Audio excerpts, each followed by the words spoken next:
Your Nautilus has to pair up with your Kindred to go for offensive plays.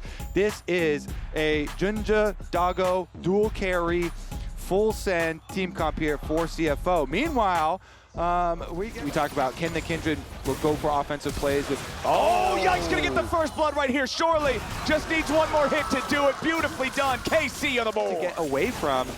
They have to be careful. They're going to get collapsed on right here. This is not a good spot for CFO. This is really dicey. Kaiwing has no flash. Remember, CFO, they want to try to fight this as Galio makes a heroic entrance, but it doesn't even hit anybody on KC's side. Now CFO is trapped inside the pit. The Dragon's got about 2,000 health remaining. It's aggroed over the KC players for now. Junja dropping down. The Wolf right there has to flash back away from some of the incoming damage. Hongq goes into the middle of everybody, but Targamas isn't dead just yet, and Hongq's gonna be first to die. The Dragon is low. It is gonna be claimed by the side of CFO, but they just lost so many. Okay, Yike has Smite available, but it's an unupgraded Smite. Okay, so there it is. Actually, all three grubs. It was an absolute tragedy for CFO, even though they got it. We'll see what the second looks like as Driver has found himself caught out of position. It's exactly what we said in the order to get the kill. Plus, you're going to basically trade turret plate money because they got turret plate money on bottom side. Teleport here. It takes a long time in the early game. Around farming more plates. He has to know he's just dead here. Surely wants to flash for it, but no, it is not going to matter. Just feels like a wasted summoner spell. They slow him down, they beat him down, a little bit more damage is all they need, and the spear finds and get so many more. First of all, secure the grubs for themselves, and then not quite there. Yeah. If Yike's Ultimate was fully available, I feel like it would be another huge play. Well, okay, there it is. Now it's ready to go. Kaiwing's in some danger for the grand entrance over the top. There's the Lamb's Respite to try to keep everybody alive. The turret's still not dead yet. Yike is taken low, but Junja's on the run and he's first to die. It's two dead bodies in CFO jerseys. It's KC wanting even more. Kaiwing runs all the way away to 0 game. CFO just have no response. I mean, when they, well, Vladdy's gonna take a visit here. Immediately blast Driver for about half his HP. Wants to keep chasing, flashes forward past the explosive cast. Driver just trying to use the fancy feet, but I don't see any way out, man. This is gonna be a 9-0 game. Even Talia running the map right now, and it also gets worse from this point for CFO. Yeah, which is, it sure doesn't get better. Definitely largest goal difference here. Oh, Targamas the flash over the wall, immediately follows it up with a crash down Magnet Storm. More help, another Weaver's Wall. Kaiwing low, but he stays alive. Reinforced by Hongq. CFO's bottom lane duo barely holds on with 100 HP each, but now the Herald's been summoned up. Now the tier 1 turret's gonna be forced down. Now the gold lead is playing with their food at the moment. Driver here has been the food. Yep, and it looks like he's about to be another heaping helping. The Ignite's still ticking. He does manage to... Yike throwing up the Amumu tears. I mean, the tournament started with tears for Yike, but now it is ending with... Doing him pretty good, Coach. Yeah, and plus your reward for winning this is more experience. You get finals position.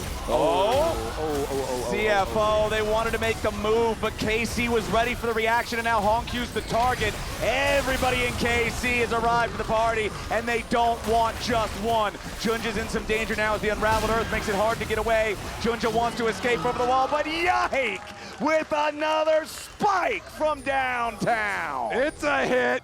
Yike don't miss those. Okay, Targamas just setting up another one.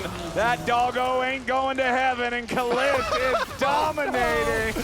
Oh, no. I'm sorry. It's true, though. That doggo's going to the fountain flowers. Yup, that's a black and white screen for the next 20 seconds. Kalist and Yike can just two-man it so easily. Yeah, and critically, this Otacon will give you permanent power in the flowers, extra experience, and a lot of adaptive force here for them, rather than Ultimate are going to come flying through and you don't have a lot of time to work with, but oh no, Driver. Boy. Here he goes again. Don't think he's going to be driving too much further. Does manage to flash away from the Shattering Strike. Targamas with the remount, flashing forward. Wants just a little bit more here. Oh, the Magnet Storm, not quite what he wanted. Doesn't matter. Yike comes crashing down. and guarantees it. Vladdy will take the kill on that one. 13-0 now in this second game. Oh, make it 14. Nice shove from Vladdy. Kalist, godlike 7-0-4 on the Kaisa. All right, will we continue to count here? Looks like everybody else will back off. Just going to be, I would assume, the tower into Dragon here for KC because they have the luxury, unless you're mental, you have to try and regroup for the rest of the series here. Yes, it's going to be must win from here on out for CFO, but, oh man, Driver. Again, man. Okay. Yeah, okay. Body slams away for that first shove, but no, I don't think he's getting away, man. They brought everybody yet again. The cast just ends up knocking Kana and Yike forward. Junja does get an explosive fight. They win it, and they just snowball that into a victory. Here in this second game, just from pre-minion spawning all the way back to chunking Hong Q, right before massive ocean of red, as Kana finds himself caught out a little bit here on the bottom side of the river, does get knocked back by the explosive cast. Kana will drop, and finally CFO's on the board. Yike wants to get one back there on Junja as Vladdy shows up from behind. Kalist goes legendary as Junja dies, and now another kill comes through for the side of KC. Make it a triple for Kalist. Is it a quadra? March their way over to Baron. All right, Doggo. Here you go. It's Doggo and a dream. He's got a mystic shot. That dream might turn into a nightmare, my friend. Vladdy jumps right off the Weaver's wall, and he wants more damage onto that Doggo, but there's the shattering. Series. With this Baron buff, you have to believe it'll be a quick reset into pushing very deep, and well, Junja knocked right back into the rock field. Competition, showing up and looking completely lost, completely disjointed, and then just leveling up day after day after day to the point where we're at right now, where they're about to be one game away. I can't even finish this sentence praising them before they get another kill because they're so far ahead. They're up 15,000 gold, and they're about to be one game away from making the finals. Incredible stuff here. With the young players, actually 0 deaths on either Vladdy or Kalist. 18 and 19 years old on the international stage, looking to end it. Vladdy was the one that got the seismic shove on the last Driver kill, the most recent one of many, and that's going to be KC. That's all it takes. Targum is jumping into the back line with the Magnet Storm for the initiation. It's time to pad those stats. There's nothing else to it. CFO falls back onto the steps of the fountain as KC pushes forward to the enemy nexus. A double kill for Yike to round it out, and that'll be KC moving to match point.